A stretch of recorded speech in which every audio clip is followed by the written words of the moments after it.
ladies and gentlemen. I would like to welcome you to this seminar that will focus on two member states' perspectives on the future of the European Union. My name is Annika Weppling-Korsenek, and I'm the Deputy Head of the European Commission's representation here in Sweden. And we are very pleased to be able to organize this event together with the government offices of Sweden and the Embassy of Hungary in Stockholm.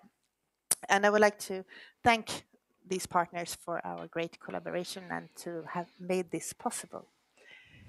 We have some audience with us here in the room, which is fantastic after all this time that we haven't been able to do this. So very much welcome to you. But we also have, live streaming this. So we also have audiences from far away and a distance, but you're also, of course, very welcome. And today we have two honorable guests who will discuss, as I said, the future of the European Union. We have the Hungarian Minister of Justice and European Affairs, Ms. Judit Varga, and we have the Swedish Ministers for EU Affairs, Hans Dahlgren. And now I will pass the floor to Willy Silberstein, who will guide us through this and moderate the discussion. Thank you very much, and I will only say that I will give the word to Madam Minister Judit Varga for an introduction, please. Thank you very much, and first of all, thank you very much for the invitation. Mr. Dahlgren, thank you very much for this opportunity to have this panel discussion with you. We've been colleagues for a long time now, and we always had an honest dialogue, even in sensitive areas. And we always find a common approach because we are stronger together. I think the conference on the future of Europe is a great opportunity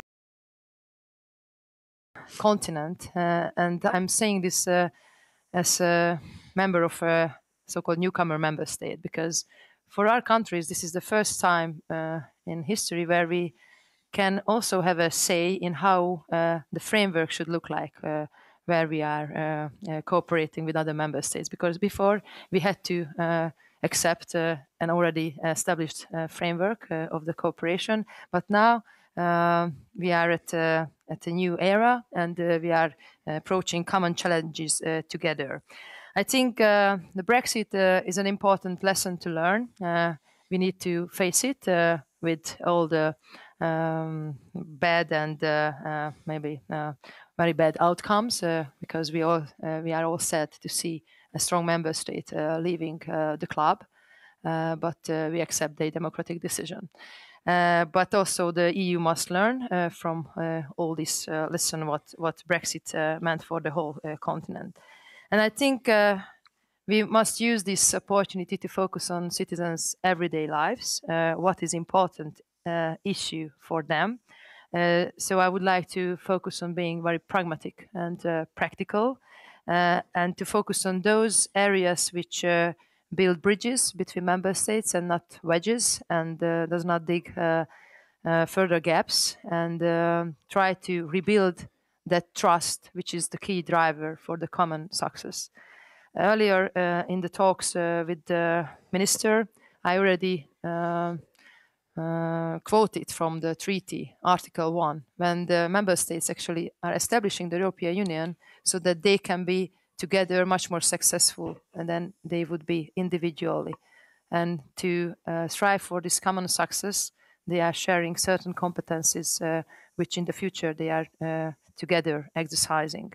But at the same time, they are truly respecting the national identities, which is also in Article 4 of the treaty.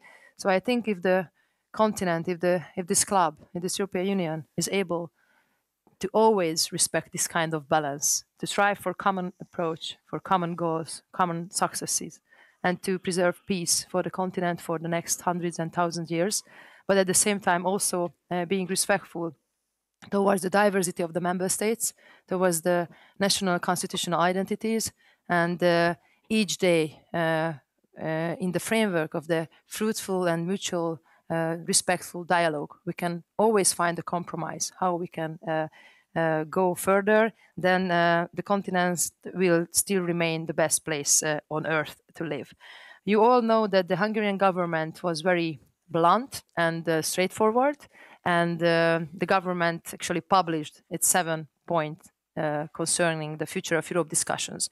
I know that some of you or most of you may not sign up to these points, but I also heard from our critics that at least the Hungarian government put down something on the table as an open card and triggered conversation, triggered dialogue, which is also key in democracy. And our 7 points, I would like to quote them very briefly. One, that, and this is all based in our almost 2-decade membership. So we are not members so long as your country is member of this club, but we have now a tangible experience. And we have a legal experience, what kind of treaty framework we joined. And we have an experience how this framework operates in real life. And sometimes we see that there is a difference in paper format and in reality. And we would like to just preserve the status quo. And that's how we established our 7 points. The first one is that we don't think that it is a good direction for Brussels to build a superstate.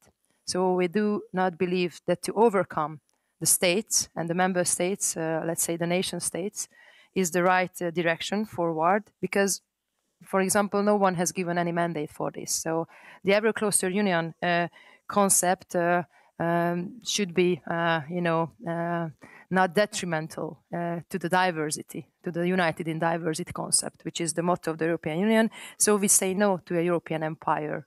We truly believe that our colors should be preserved, and the united in diversity, as a slogan, must prevail, where unity is as important as diversity. We think that, as a second point, the integration is a means, it's a tool, but not an end in itself. So therefore, this ever closer, always deepening and deepening union concept should be stopped. And we should strive for deeper integration in areas where there is an added value, when we have a smarter Europe together. But just for its own sake, forcing and deeper integration would be detrimental for the sake of the cooperation. Third, we think that decisions must be taken by elected leaders. This is very important. This is democracy. This is a European value under Article 2. Democracy, freedom, democracy, human dignity, equality, rule of law, etc., non-discrimination. So we say no to outsourcing the rule of law. We say no to outsourcing democratic will, democratic representation to civil society organizations, because elected leaders must be the drivers of the union, not NGOs who have no political responsibility. The fourth is the strength of European integration is provided by shared economic success. If we cannot cherish each other's success, if it gives us frustration, if some member states are successful and then we cannot be happy about each other's own success, and we cannot find the synergies between these successes, then the whole union has no future. So let's cherish economic success. Let's also focus on member states' economic successes. Look at GDP ratio growth, look at unemployment ratio, and please focus on the achievement and performance of the member states. Because if each member state is stronger, then the whole community is stronger together. Fifth, the coming decade will be a period of dangerous challenges, a looming mass migration and global pandemics. So we must protect the people of Europe, and we should focus our efforts on this kind of new challenges, which will be among us for the decades to come. Six, we must restore the democracy in Europe. And we think that the European Parliament is a dead-end street because it represents only its own ideological and institutional interests. The role of national parliaments must be increased. Maybe this is a very provocative point, but we build it on real experience. So the European Parliament became an institution which only strives for its own ideological interests, but not necessarily for the interests of the whole community.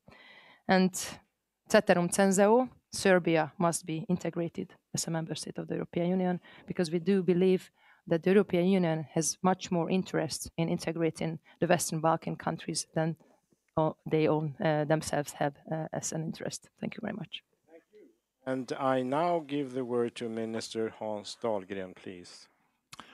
Thank you for that, and special thanks to you, Judit, for coming here to visit us in Sweden, and Thank also you. for giving us your vision of the future for Europe. I'd like to start my remarks by quoting another woman for whom I have great respect, Eleanor Roosevelt. You remember her? An incredible woman who, most of all, perhaps is known for her work on the Universal Declaration of Human Rights.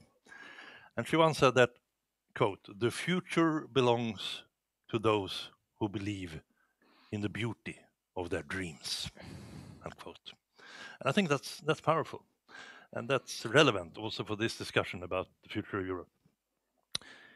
Because the European Union also once began as a dream of peace on our continent after the horrors and atrocities of the Second World War. A dream of us being able to form such strong links between our nations through trade and travel, exchanges, common projects, so strong that another war between the states of the Union would not be possible. And in this endeavor, the European integration project has undoubtedly been an astounding success. War between member states of the EU is simply unthinkable today. And in my view, that is because we have become an ever closer union. Meanwhile, the European Union has now grown to so much more. A grand European project uniting, 450 million people under the banner of free movement, a single market, shared interests, common values.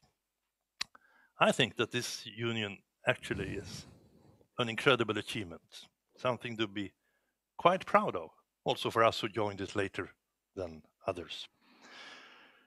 Because the European Union gives much to us, to our citizens. It gives peace and stability, an economic prosperity not equaled on any other continent, a common identity, the opportunity to move freely across our borders to live and to work and to study, and a way for us all, especially those of us who represent countries like Hungary and Sweden, to amplify our voices on the world stage.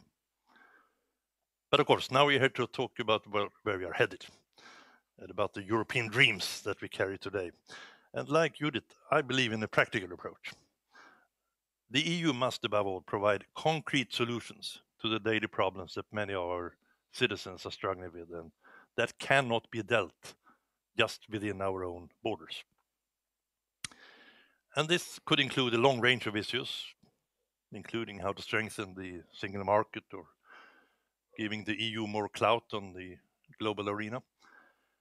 I would like now to focus on three issues, three others: safeguarding our common values, stopping the climate crisis, and strengthening the social dimension of our societies. So, first, values. To me, one of the European Union's greatest strengths is our firm commitment to a set of fundamental values, to democracy, to freedom, to equality, to the rule of law. And these values, in my view, are the very foundations on which our societies are built. They are not exclusively European values, but they are and remain the values of the European Union. I spent a good part of the last 2 years visiting high schools all over Sweden, mostly digitally because of the pandemic. And one of the most frequent questions that I get from students at meetings like that: why don't you do more in the EU to deal with obvious breaches against our fundamental values, like respect for the rule of law, or freedom of the press, or academic freedom? And in a way, this is encouraging, because it proves that young people really care about values, about ideas, and that they confirm that the respect for these common values must remain the foundation for our cooperation. But at the same time, it's sad, of course, since it shows that we do have problems with the rule of law in our union. It's clear that governments have different views regarding some of the principles on which the EU was founded. And we have discussed it at length today, Judith and I. It has led to a number of cases in the European Court of Justice. It has led to Article 7 proceedings in the Council involving both Poland and Hungary. And very recently, as you know, a discussion on to what extent does a judgment in the Court of Justice be at all applicable in all member states. This is something that needs to be addressed, continue to be discussed and sorted out with some urgency. Because if the fundamental values of the EU are eroded, the basis for our cooperation will also weaken. Second, climate. This is the existential issue of our time. It dwarfs all others. And making the transition to a climate neutral society will be the greatest challenge of my lifetime, but it is highly necessary. The message from the scientists is crystal clear. If this trend continues, our planet will be uninhabitable for future generations. There was one report the other week from the World Bank saying that over 200 million people are at risk of being internally displaced by 2050 as a direct result of climate change. That's a terrible development. And I'm glad that the EU is taking substantial steps to limit emissions. The climate package Fit for 55 includes many commendable initiatives, and I'm very happy to see that so many member states, including Hungary, indeed, are making firm commitments now. But you know, after reading the latest IPCC report this summer, I wonder if we don't need to do much more than that. But I've also seen, not least in Sweden, how the speed of transformation into renewables has been much faster than expected. That gives some cause for optimism. Third, and finally, the social dimension. The starting point here is, of course, that the EU is so much more than just a market. It's created to promote the well-being of all its people and also aiming at full employment and social progress. And this is clearly an area where more can be done, because this is really where European cooperation can help its citizens further to improve working standards and living conditions, to ensure that everyone has a safe job, a decent wage, and to provide a better life for European citizens. But please note, we do not see this as being done primarily through legislation and directives from Brussels. These are areas of national and even regional and local competence, but we can move together in the right direction through benchmarking and best practices and encouraging national targets with the aim of leaving no one behind. Particularly important now that we are transforming our societies to a carbon-free future. Finally, it's clear from both what Judit and I have said that there are many issues to tackle. But I must say, basically, I am an optimist because there is a passion among young people. Passion for European values, passion for the climate, passion for other things to do together. And that is, to me, the best promise for the future. Thank you.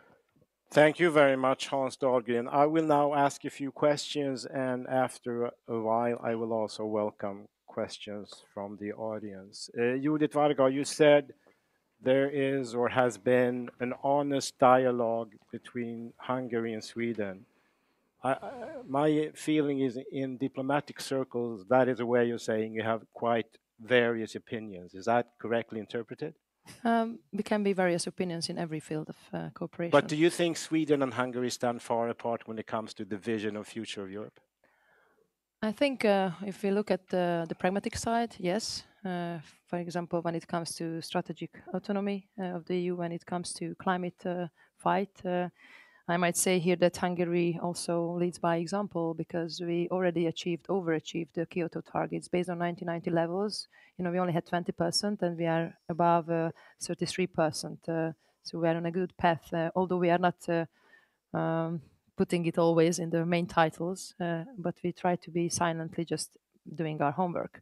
So when it comes to the pragmatic approach and also to industry policy, climate policy, international development, all sorts of these fields of real life, I think we are quite on the same page, and we have a very good bilateral country-country relationship, which our ambassadors can prove.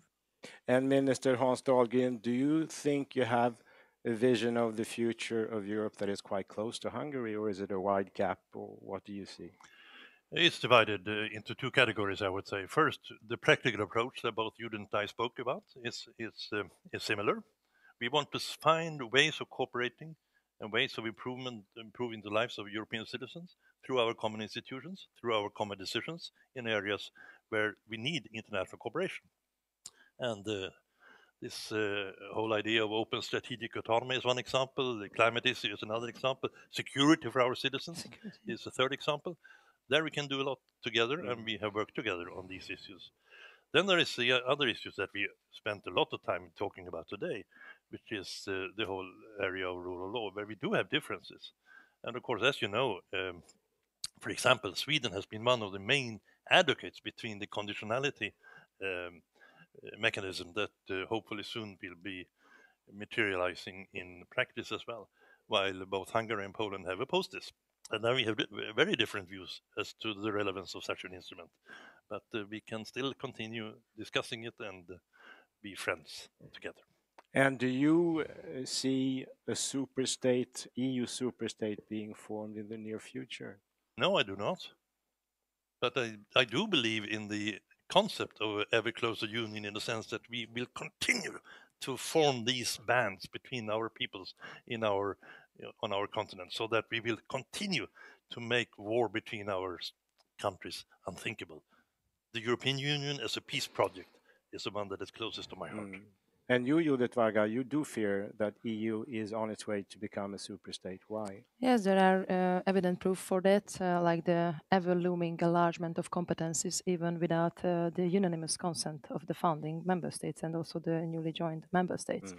So we just would like to see the pacta sunt servanda principle to be realized, that there is a treaty framework, there is a status quo, there is a clear share of competencies between member states and the institutions. And just because there is a political majority coming from the left liberal side of European political landscape, it does not justify overstepping treaty rules. And whenever there is a conflict between Hungarian national laws or be it constitutional identity problems, we always just point to this kind of conflict. But there are certain conflicts in our positions on certain issues which determine our future as a nation, for example, which touches upon our sovereignty in cases of migration or family policy, on how we see the future of the continent, whether it's still a Judeo-Christian continent. That's why it became the best part on earth. And whenever we just, provide legal protection for these values, which we think are very important in Europe, and we have all sovereign right to defend these values, then we are attacked by the institutions in infringement procedures. For example, we are protecting the European borders with physical protection, what now the Lithuania is trying to do when they have this imminent hybrid threat. And we are getting slapped in the face while we are actually doing the best for the whole continent, out of which, while we stopped illegal migration on our borders, we also helped Western European countries to better cope with illegal migration. So I think the moral situation is coming, so that these infringement procedure in migration should be stopped against Hungary. Speaking about migration, I read the speech that your Prime Minister Viktor Orbán gave on June 19th of this year. He said as follows: Brussels is being guided by those who see integration not as a means, but as a goal for its own sake. Brussels has outsourced a considerable portion of its power and has handed it over to networks organized and controlled from outside Europe, primarily to the Soros networks and the Democrats of the United States behind them. Can you develop what does Mr. Orbán mean with this? Actually, we can go back to Article 2, the values. We start with freedom and democracy. Democracy is one of our, main values in this continent.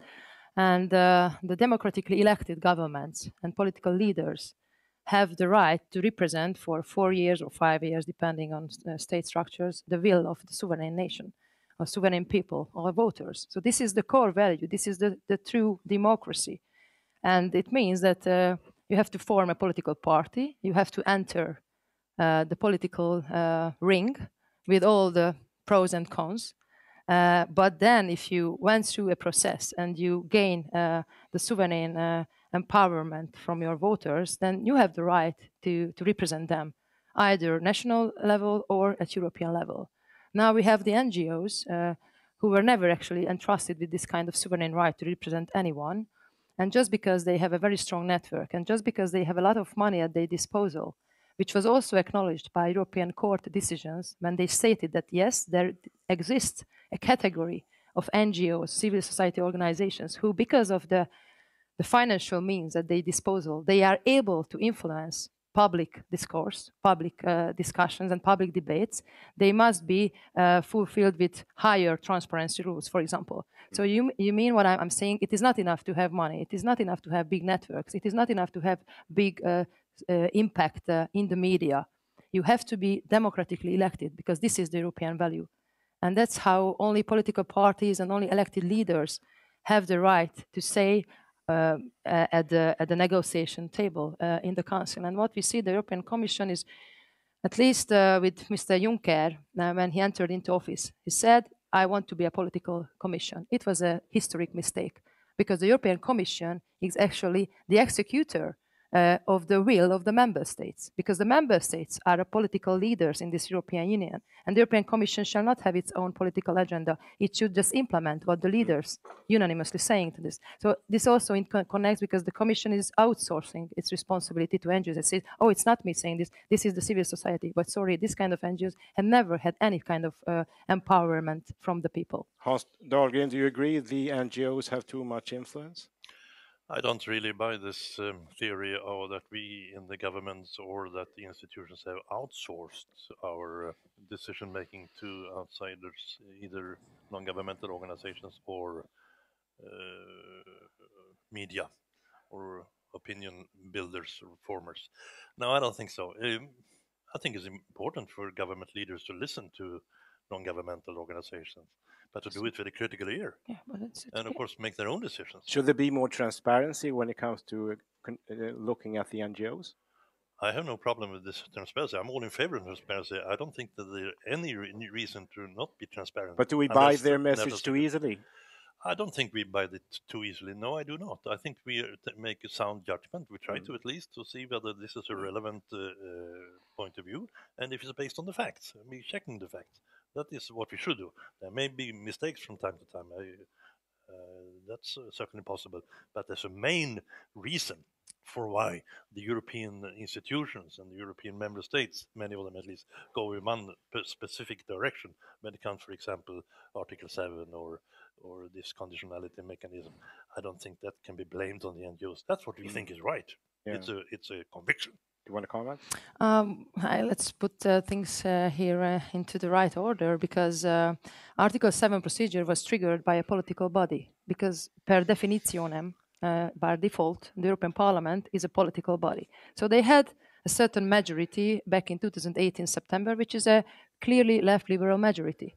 They are not a judicial body. They are not lawyers. They actually just decided with a very tiny little and cheated majority, because abstentions were not taken into consideration when calculating the votes. But then they stated that there is a problem in Hungary. But this is a political opinion. That's why rule of law discussions should never be taken as pure legal discussions. They are political games, political witch hunt, because this is actually not the right place and not the right and proper characters playing in this rule of law discussion. That should be an international and mutually respectful dialogue of constitutional court lawyers, for example. Then we might be a bit closer to each other's legal systems. But just because there is a political body who decides on a day that this country is wrong and this country is right, I don't think that this is a real rule of law intention. And you cannot defend rule of law by breaching the very principles of rule of law. And the conditionality criteria lacks the same problem, or has the same problem, because already when it comes to the values, we have a high-level procedure, which is Article 7. At the end, they are the member states facing each other's eyes and saying, I don't like you and I just vote against you.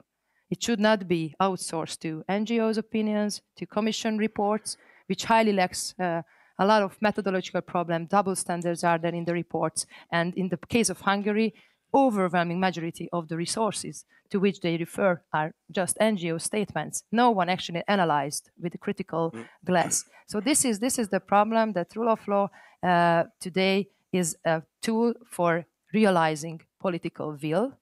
And per definition, what we studied at the university, rule of law would be there to provide control to political power. And it is now vice versa.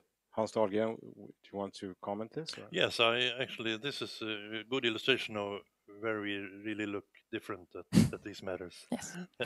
Because from my perspective, this is not a political game.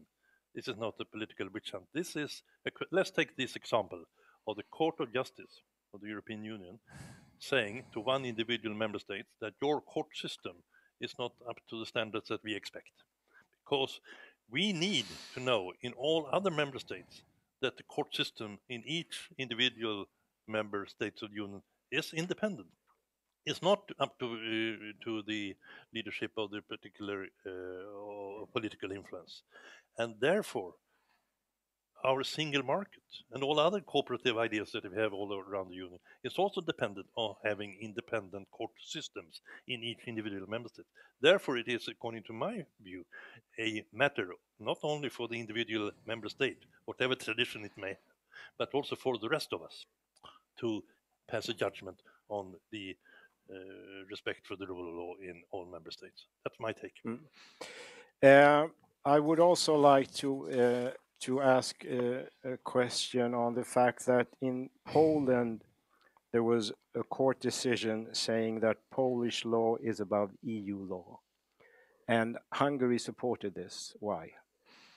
This kind of interpretation is quite simple. The situation is much job. more complex. And I'm sorry, I did not want to hurt you. I just want to say that unfortunately in the media already the wrong questions are raised and the wrong interpretation is widespread and completely distorting the whole possibility for a normal and clever, smart discussion about the merits of the case. Because the Constitutional Court's decision following actually the German Constitutional Court decision almost 2 years ago or 1.5 years ago, it's just about showing that still the European Union law has its own limits.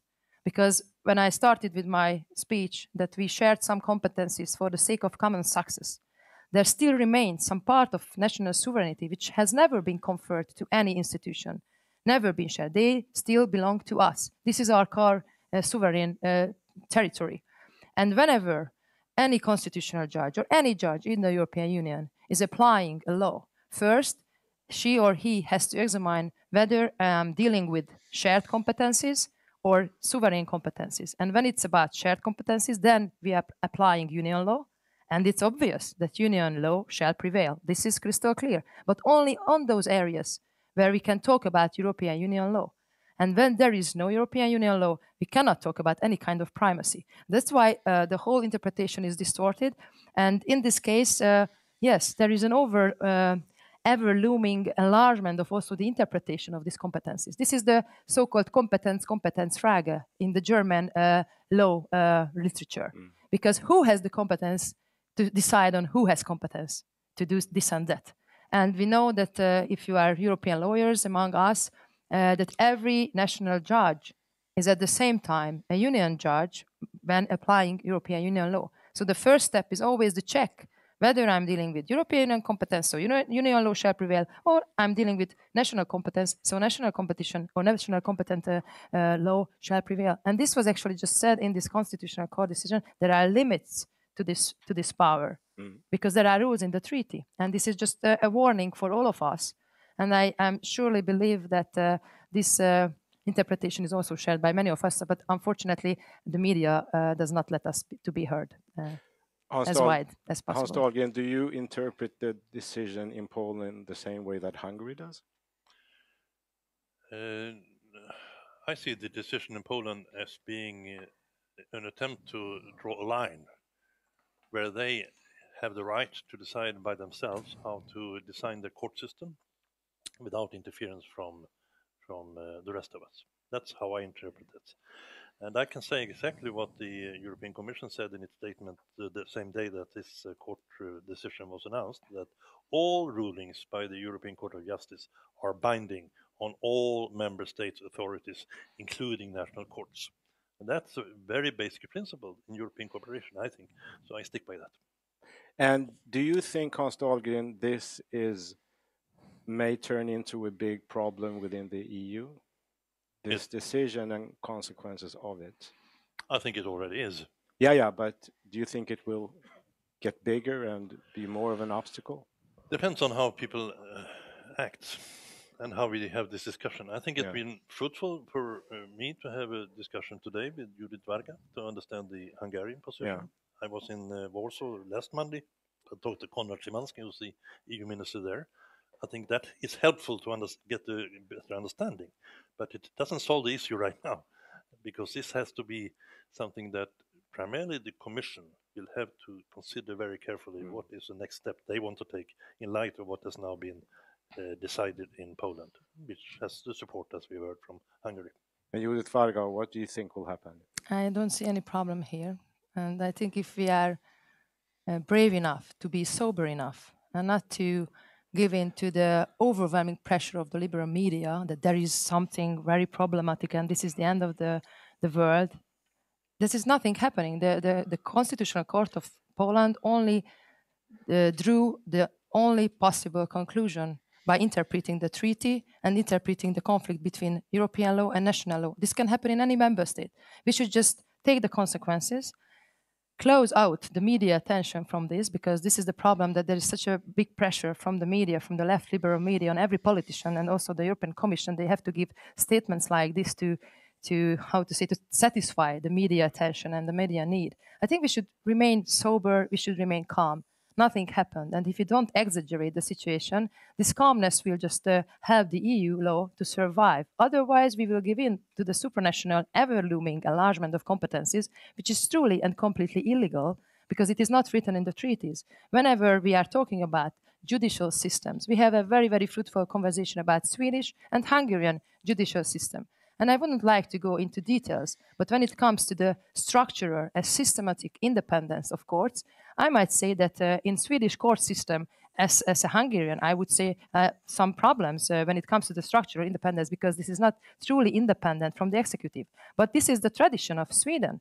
And this is how the democratic and constitutional framework was evolved through the centuries. So what I do, I respect this kind of sovereign territory, and I respect your system of your judiciary. I only ask this kind of mutual, respectful dialogue also towards Poland, because this is a territory which has never been actually conferred on anybody, because this is part of our core sovereignty. So how the judicial system looks like in a country. Dahlgren, do you want to comment on that, or? Well, I'm not so sure I appreciate being seen as an agent of left liberal media. I mean, there are many left liberal media perhaps represented here today. I'm not sure. I did not say agent. But I think that connection is a little too easy to make. Okay. I now give room to questions in the floor. Yes, please. Wait for a microphone, please. It's on its way. There you go. Please. A bit louder, please. This is a question to Minister Varga. I represent the reporters about borders. Mr. Dahlgren, he mentioned that freedom of press is one of the fundamental values of the European Union. Do you agree to that? And if you do agree, when will Hungary be able to live up to this fundamental right? Thank you. Köszönöm szépen. I don't know, a fellow Hungarian maybe, or with Hungarian families. Thank you very much for the question. And yes, I truly believe that it belongs to also elements of a free democracy. And if you want to actually change best practices, I think the Hungarian public debate can offer you a good opportunity. Because according to my impressions, and I might be mistaken, but here in Sweden there is a sort of narrow corridor of opinion where public debates are actually squeezed into. It means that if there is something outside of this mainstream liberal opinion, it cannot be voiced in the media. Maybe in the social media, yes. And in Hungary, we are in a lucky situation that there is a balanced possibility for all citizens to provide enough information from both sides, be it conservative, liberal, whatever, because there is a true pluralism prevailing in the public debate, in the media, and in public discussion, and also political debates. And I know that the problem with us is that this is very close to the to the optimal format, and it doesn't fit the European mainstream, but at least 80% is only liberal. I have my personal experience with that. And I would like to ask the Politico to be voiced as the Hungarian government position. I'm often just, denied the possibility to be voiced. I got once an editorial from Germany when they denied or wanted to deny my interview because it was too credible for German readers, what I was telling them about Hungarian policies. So I think there is no equality of arms, unfortunately. So I do believe that Hungary is the best example how public discussion can be deliberated when freedom of speech is really happening in the country. It means that not only liberal, not only government critical, but also those who might happen to understand what the government is doing. But this is the freedom of speech. This is the freedom of opinion, and not only the mainstream, which we are all actually squeezed into in, unfortunately, Western media. And when it comes to the media market situation, I think that when there are no standards, for example, rule of law standards, how many owners, how many media outlets can there be in the market? Because these are based on competition and business rules. But I see that also in this country, there are two big dominant publishing houses, which are actually dominating the whole public opinion. This is a market situation. I never questioned it is problematic or not, but I just expect some kind of mutual respect. And if you want to hear critical government, critical voices, please just open up Hungarian media. And they are overwhelmingly dominating the whole public discourse. No one is censoring them. So it's. I know that this is in the mantra, but it is just not correct. Hans Dahlgren, you said when you travel around this beautiful country and you visit schools, you hear a lot of worried questions on the freedom of the press in Hungary. What do you hear, and what is your take on this?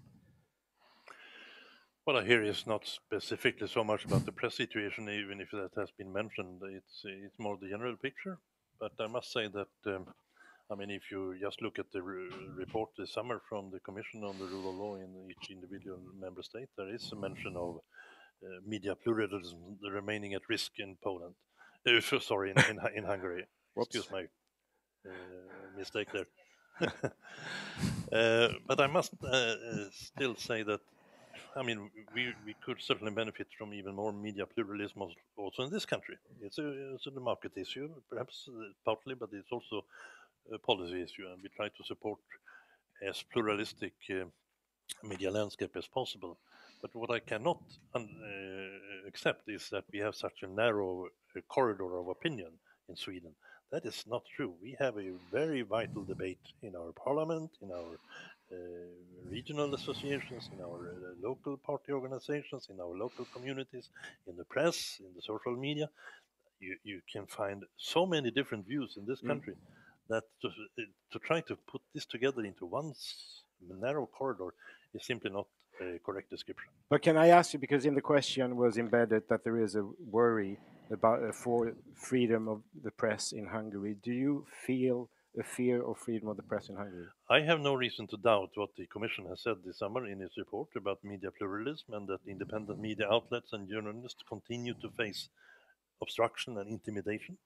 But I can also say that there is a lot of fear among Swedish journalists, not about government intervention, but about being threatened from various parts of society. I think 1/3 of Swedish journalists said last year that they have received threats of one kind or another. That's serious enough. Not in Hungary. Do you want to comment on? Yes, please, if I may, but he didn't finish yet. No, it's fine. You said that I have no reason to doubt the Commission rule of report, and this is here the devil in the details, not you, the Commission, sorry.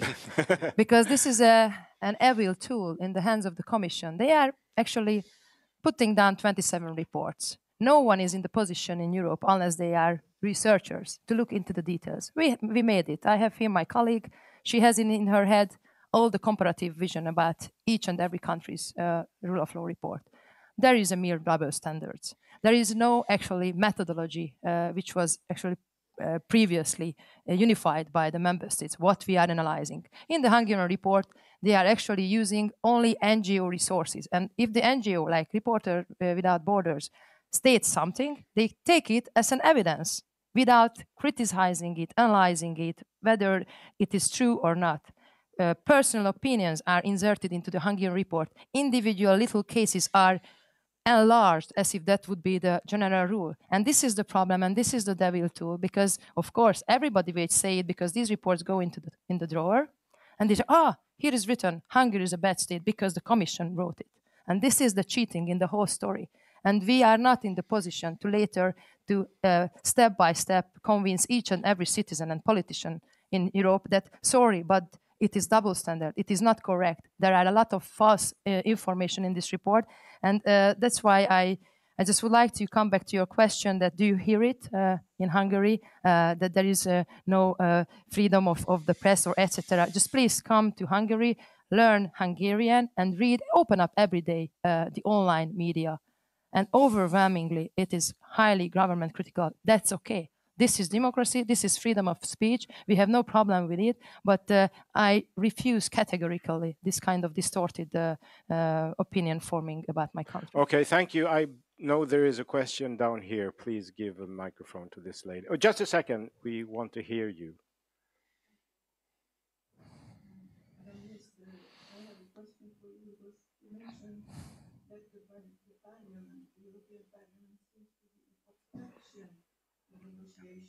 And what? The only democratic institution in the whole European project, and it is eliminated. What would you replace it with? Thank you. Thank you. Sorry, I missed the two European words. Parliament is the only democratically elected institution within the EU. If you don't want that, what would you replace it with? We have to go back to the origins, and the European Union is based on equality and the cooperation of strong member states. That's why the European Council, the meeting of the heads of state, is the primary leader of the whole discussion. And when we come to the election of the European Parliament members, we see the very low turnout.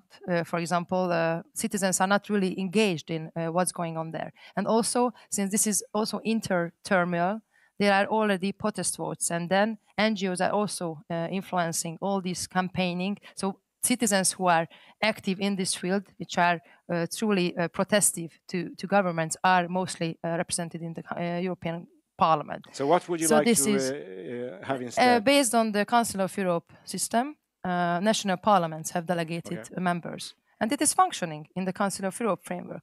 And it is truly reflecting, because the problem is there are responsible governments. Also here in Sweden, you have a responsible government. You are the first responsible actor towards your citizens. So you can really see what you can undertake as a responsibility at European legislation.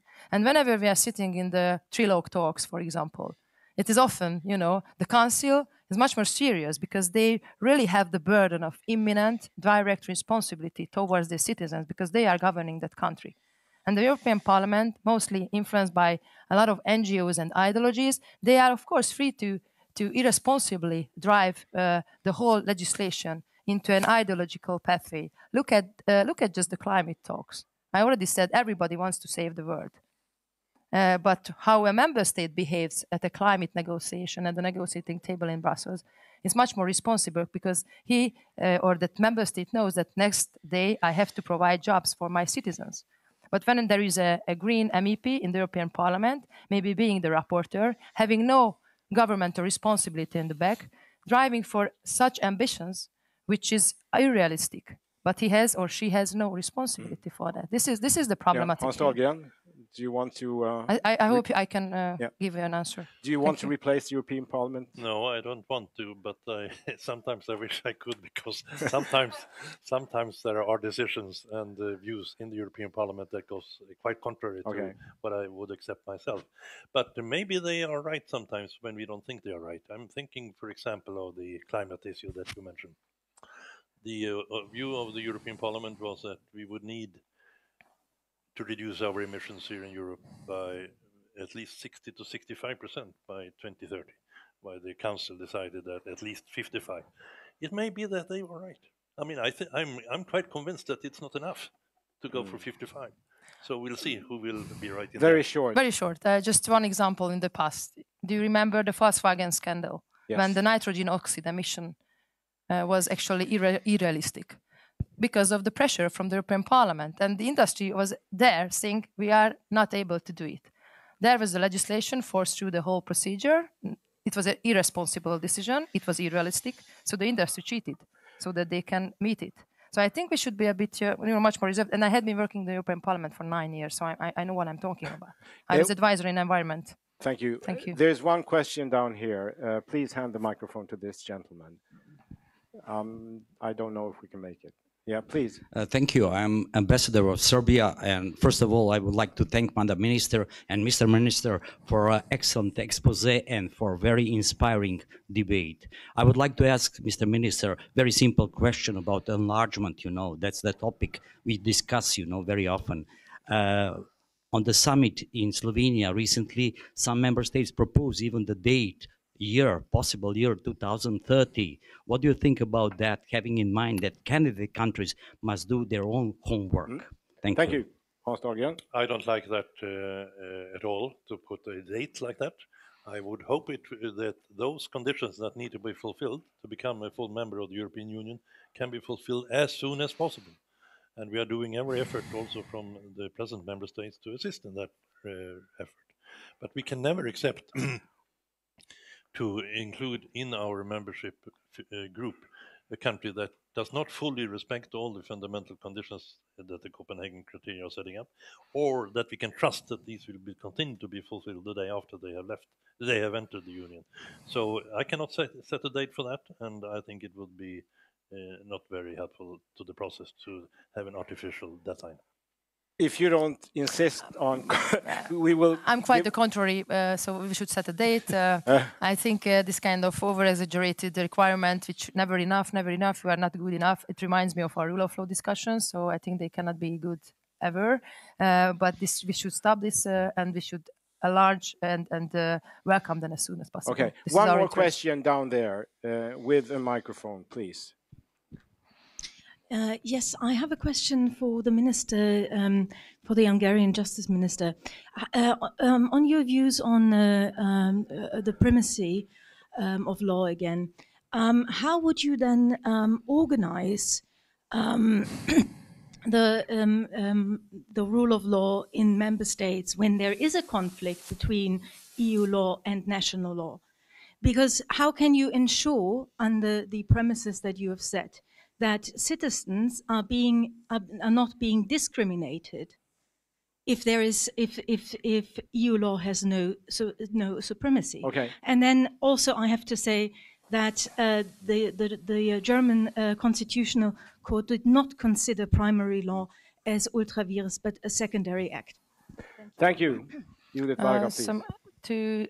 To correcting the German interpretation, the German court said that it is always important to respect the share of competencies so that we don't damage European democracies, so that we don't damage the cooperation. And it also means that the Kompetenzfrage is important. We always have to check who has competency or who has not. And the conflict you are talking about reminds me, as I also explained to the minister today, that is this intention of the European law to be an unstoppable intention, which actually hits the stable object, which is the constitution. This is European law, this is national constitution, and there might be a clash sometimes. And this is why we need constitutional courts or a body, because I know that in Sweden there is no constitutional court, for example. It's a nice discussion for rule of law, actually, whether it is a prerequisite for rule of law to have constitutional court or not. But it is the member states' competent authority, let's say the constitution, to be the final and the ultimate defender of national sovereignty.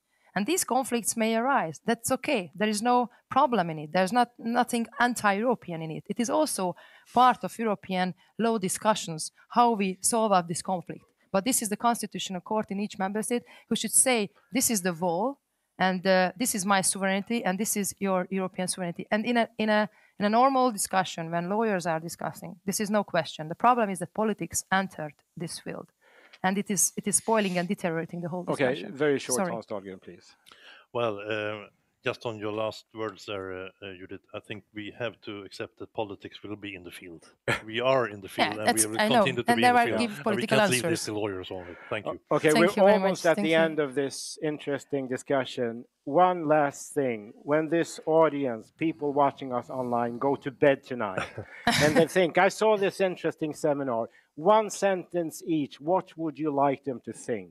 One sentence about this seminar, to take with them from this seminar. One sentence, Judit Varga. United in diversity is our value, and we have to be careful with it. Unity is as important as diversity. Hans Dahlgren, your magic sentence. It's wonderful that you can have differences of view, but also you have to find a way forward. These will be the last words of this seminar. I say, as somebody else there, said, köszönöm szépen. Tack så mycket, Hans Dahlgren. Thank you very much, and let's give them to a big hand. Thank you very much. Thank you. Thank you. Thank you. Thank you very much. Thank you.